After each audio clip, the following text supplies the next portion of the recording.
স্বাগতম কথালয়ে। কেমন আছেন সবাই? আশা করি সবাই ভালো আছেন। তো আজকে নতুন বছরের দ্বিতীয় দিন। আজকে আমি কথা বলবো একটি নতুন সিনেমার রিভিউ নিয়ে। রিসেন্টলি আমি রবি তেজার একটা সিনেমা দেখলাম। সিনেমাটার নাম হলো মাস জাথারা। আমি আসলে প্রথম দিকে ভেবেছিলাম এটা হয়তো হিন্দি ডাবিং এর, মানে হিন্দি ডাবিং যারা করেছে তারা এই নামটা দিয়েছে, কিন্তু পরবর্তীতে দেখলাম যে না, আসলে মানে তেলেগু নামই এইটা। তো আমি আসলে এই নামের মানেটা জানি না। তো যাই হোক, আসল বিষয়ে চলে যাওয়া যাক। আর সিনেমাটা কেমন হয়েছে? তো রবি তেজার সিনেমা আমি অনেক আগে থেকেই দেখি এবং মানে প্রথম থেকেই দেখি। আগে বিশেষ করে ইউটিউবে দেখা হতো, তার বিভিন্ন ধরনের সিনেমা আসতো, ইউটিউবে ডাবিং হতো, আমরা সেটা দেখতাম, গোল্ড মাইন্সে দেখতাম।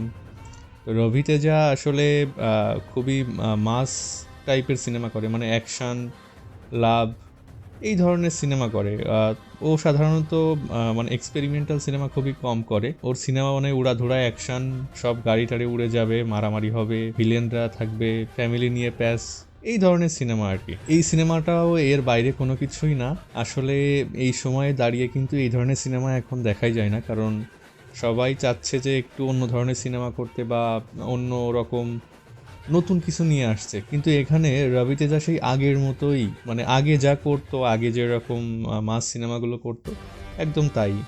এখানে সে একজন রেলওয়ে পুলিশ, আর নায়িকা হলো শ্রীলীলা, আর ভিলেন হলো আপনার নবীন চন্দ্র আর কি। এই তিনজন নিয়েই মেন চরিত্র, এই তিনজনই আর কি। আর পাশাপাশি আরও কিছু পরিচিত মুখ আপনারা দেখতে পাবেন। সে রেলওয়ে পুলিশ, তার রেলওয়ে পুলিশ হওয়া সত্ত্বেও সে পুলিশের পাওয়ার কিভাবে ইউজ করে, বা মানে সে রেলওয়ে পুলিশ কিন্তু আসলে সে পুলিশের মতো পাওয়ার খাটাতে চায়, দুর্নীতি দমন করতে চায়, শত্রুদের মোকাবিলা করতে চায়, কিন্তু রেলওয়ে পুলিশ তো এই জন্য পারে না। তো এইটা রেলওয়ে পুলিশ হওয়া সত্ত্বেও সে কীভাবে করে, এটাই হলো আপনার সিনেমার মূল আর কি কাহিনী। তো এই সিনেমাটা কারা দেখবেন? সিনেমাটা যে একদম মানে বাজে তা না, সিনেমাটা আপনারা দেখতে পারেন, মানে জাস্ট ফর টাইম পাস করার জন্য।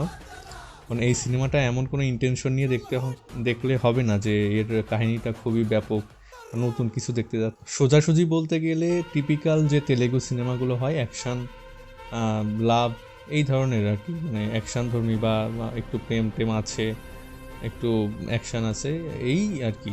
এর থেকে বেশি কিছুই না।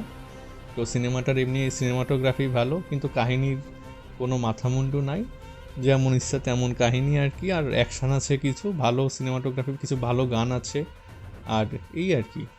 আর 1-1.5 ঘন্টা 2 ঘন্টার মতো কাছাকাছি সিনেমাটা, প্রায় 160 মিনিটের মতো মনে হয় সিনেমার দৈর্ঘ্য। আপনি দেখতে দেখতে এমনি শেষ হয়ে যাবে। এই শ্রীলীলাকে একটু কি বলবো, রোমান্টিক দৃশ্যে দেখাচ্ছে, মানে কাহিনীর না কোনো মানে আগামাথা আপনি পাবেন না। যাই হোক, এমনি দেখতে ভালো লাগবে, খারাপ লাগবে না।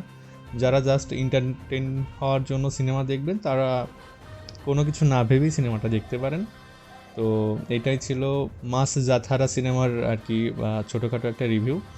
তো যদি ভিডিওটা ভালো লেগে থাকে, অবশ্যই লাইক, শেয়ার এবং কমেন্ট করবেন। আর যদি আমার এই চ্যানেলে নতুন হয়ে থাকেন বা এই পেজে নতুন হয়ে থাকেন, পেজটিকে ফলো করুন, চ্যানেলটিকে সাবস্ক্রাইব করুন।